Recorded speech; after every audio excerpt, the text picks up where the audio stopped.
So, hey everyone, welcome back to my channel. I'm Gulnaz, a UPSC aspirant and a college student. तो आज का video थोड़ा सा different होने वाला है क्योंकि इस वीडियो का कमेंट मुझे बहुत किसी ने किया है कि बिगिनर्स के लिए वीडियो बना दो, बिगिनर्स के लिए वीडियो बना दो कि यूपीएससी का प्रिपरेशन कैसे स्टार्ट करें। तो फाइनली आज मैं हर एक चीज बताने वाली हूँ कि आप यूपीएससी का प्रिपरेशन कैसे स्टार्ट कर सकते हो और कैसे मैंने स्टार्ट करा है। So as you all know कि मुझे ज्यादा दिन तो नहीं हुआ है यूपीएससी प्रिपरेशन स्टार्ट करने में, 3 और 4 मंथ ही हुआ है अभी तक मेरा यूपीएससी प्रिपरेशन स्टार्ट करने में। बट फिर भी मैं बिगिनर्स को मतलब गाइड तो कर ही सकती हूँ कि क्या क्या करना है और कैसे करना है। So this video is divided into 4 part, जहां मैं आप लोगों को एकदम जीरो से लेकर के एंड तक बताऊंगी कि कैसे कैसे प्रिपरेशन करना है। So without any further delay let's start the video.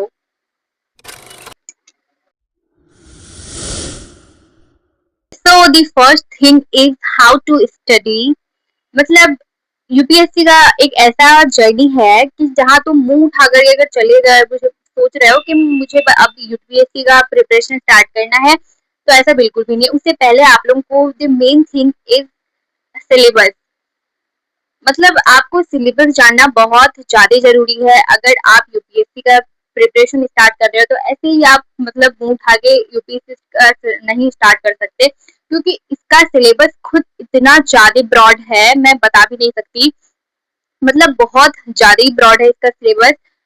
तो सिलेबस जानने के लिए सबसे पहले मैं तो जो यूज करती हूँ तो वो है मेरा यूपीएससी वाला का सिलेबस बुकलेट। तो मैं तो इसी से मतलब इसी में सारा सिलेबस देखती हूँ, क्योंकि इसमें हर एक टाइप का मतलब सारा ही सिलेबस इसमें लिखा हुआ है, तो मैं इसी से देखती हूँ।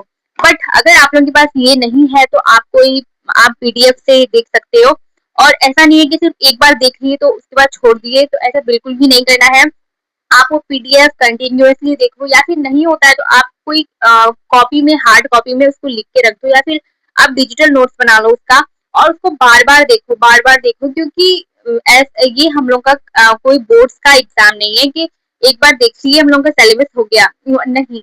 क्योंकि यूपीएससी का सिलेबस बहुत ही ज्यादा ब्रॉड है, तो एक बार देख करके इसका सिलेबस तो बिल्कुल भी नहीं हो सकता है। इसको बार बार जब तक नहीं देखोगे तो आखिर, क्योंकि इतना सारा पढ़ने का है तो तुम्हें समझना होगा कि तुम्हें कौन सा पढ़ना है और कौन सा नहीं पढ़ना है। बस बिना देखे सब कुछ नहीं पढ़ते जाना है। तो सिलेबस सिलेबस देखना बहुत ही ज्यादा जरूरी है। तो मैं तो बस यही बोलूंगी कि जो भी हो, सिलेबस एक बार ही आप लोग जरूर ही देखना। So the second thing is what to study. So पढ़ना क्या क्या है, सब कोई बोल देता है कि क्लास 6 to 12 का एनसीईआरटी पढ़ना है। बट हर एक सब्जेक्ट का क्लास 6 to 12 का एनसीईआरटी नहीं पढ़ना होता है। मतलब इतना आप नहीं पढ़ पाओगे कि आपका हिस्ट्री का भी, पॉलिटी, इकोनॉमिक्स, हर एक चीज का क्लास 6 to 12 का एनसीईआरटी जरूरी नहीं है।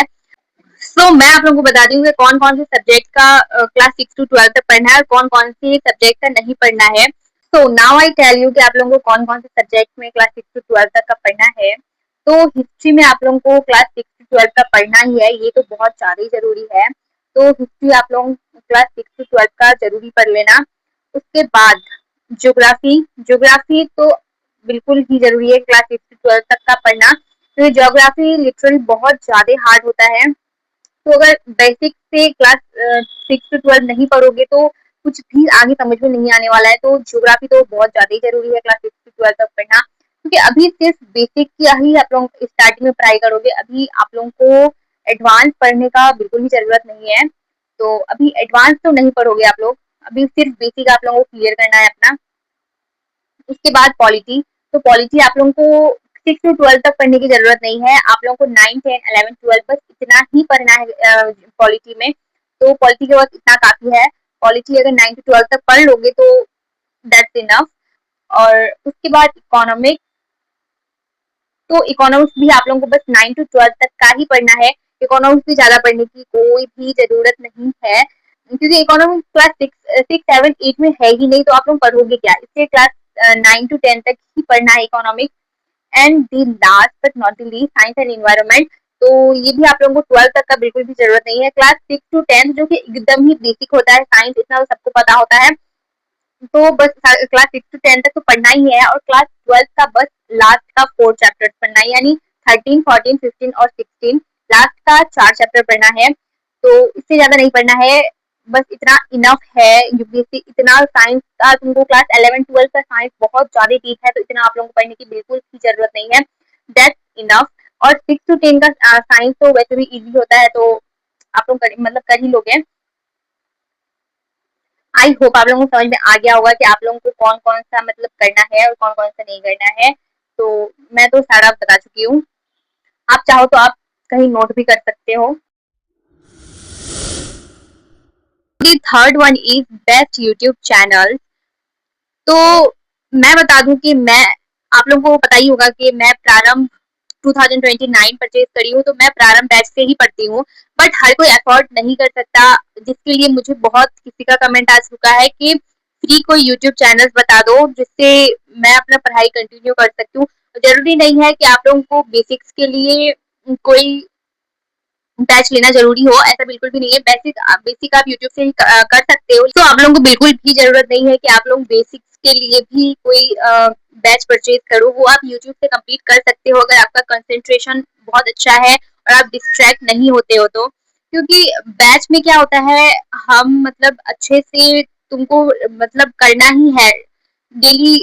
क्लासेस अगर आएगा तो तुमको लगेगा कि हाँ मुझे करना ही है, बट यूट्यूब चैनल में तुम सोचोगे मैं अभी कर लेती हूँ, फिर अभी कर लेती हूँ, तो फिर आप नहीं कर पाते हो। बट फिर भी अगर आप लोगों को बेस्ट यूट्यूब चैनल जानना है तो वो मैं लेकर के आई हूँ, आप लोग कर सकते हो। So the first one is PW only IAS Prarambh, जिससे मैं पढ़ती हूँ, तो आप ये वाला ले सकते हो। आई मीन ये वाला यूट्यूब चैनल देख सकते हो, ये बहुत अच्छा है। 6 to 12 तक का सारा मतलब वन शॉट में सारा ही एनसीईआरटी कवर किया हुआ है, तो आप ये देख सकते हो, ये बहुत अच्छा है। मैं वो भी लेक्चर्स देखती हूँ बस रिवाइज करने के लिए, तो वो बहुत अच्छा है। 6 to 12 तक का सारा एनसीईआरटी का, सारा सब्जेक्ट का, सारा एनसीईआरटी का और हर एक क्लास का मिल जाएगा। The second one is UPSC वाला, और ये भी पीडब्ल्यू का ही है, तो ये भी बहुत अच्छा है, आप लोग देख सकते हो। And the third one is Sarathi IAS, जो जिससे मैं क्लास कर चुकी हूँ, बहुत सारा मतलब 2-3 क्लास मैं देख चुकी हूँ, सच में बहुत अच्छा पढ़ाता है। सारथी आईएएस में भी सारे टीचर बहुत अच्छे हैं।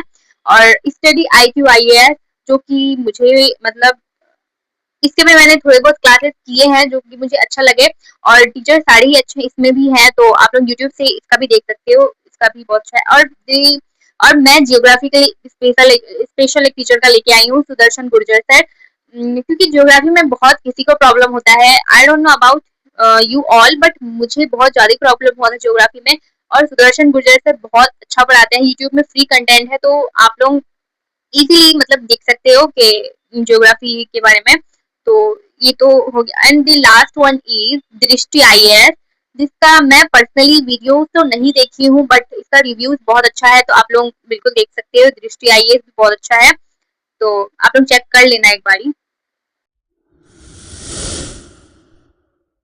So the fourth point is daily newspaper analysis, जो कि आप लोगों को अभी से करना शुरू कर देना है। तो ऐसा बिल्कुल भी नहीं है कि आप लोगों को मतलब नोट्स बनाना है, नोट्स बिल्कुल भी नहीं बनाना है अभी न्यूज़पेपर का। चाहे तो आप लोग आधा घंटा सुबह, आधा घंटा न्यूज़पेपर हो तो वो पढ़ लो, या तो फिर कोई आप वीडियो देख लो।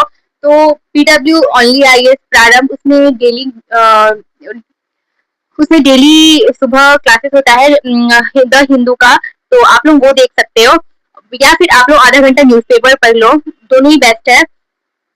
बट अभी आप लोगों को न्यूज़पेपर का नोट्स बनाने की बिल्कुल भी जरूरत नहीं है, क्योंकि अभी मतलब हाँ, अगर आप लोगों का 2029 में एग्जाम है, तो आप लोग अभी से न्यूज़पेपर का नोट्स बनाने का कोई फायदा नहीं है, क्योंकि एक साल पहले का ही बस करंट आता है, उससे पहले का नहीं आता है। तो अगर आप लोग को 2027 में है या फिर 28 में है, तब आप अभी से नोट्स बनाना शुरू कर सकते हो। लेकिन अगर आप लोगों को 2029 में है, तो आप लोगों को कोई जरूरत नहीं है अभी से नोट्स बनाने का, आप 2028 के स्टार्टिंग से बना सकते हो, जनवरी से।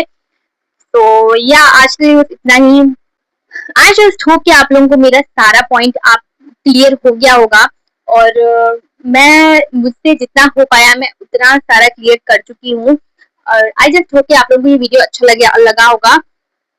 तो मुझे सच में बहुत मेहनत लगी है इस वीडियो को बनाने में, तो यहाँ तक आ ही गया तो प्लीज सब्सक्राइब करके जाना, क्योंकि अगर मैं कोई चीज पे मेहनत कर रही हूँ तो उससे अगर मेरे को कोई प्लस पॉइंट नहीं दिखेगा तो करने का कोई फायदा नहीं है। तो प्लीज सब्सक्राइब करके जाना, और ताकि मेरी आगे की हर एक जर्नी आप लोगों के साथ मैं शेयर कर सकूं, और ऐसी टिप्स एंड ट्रिक्स आगे आते रहेगा यूपीएससी के लिए।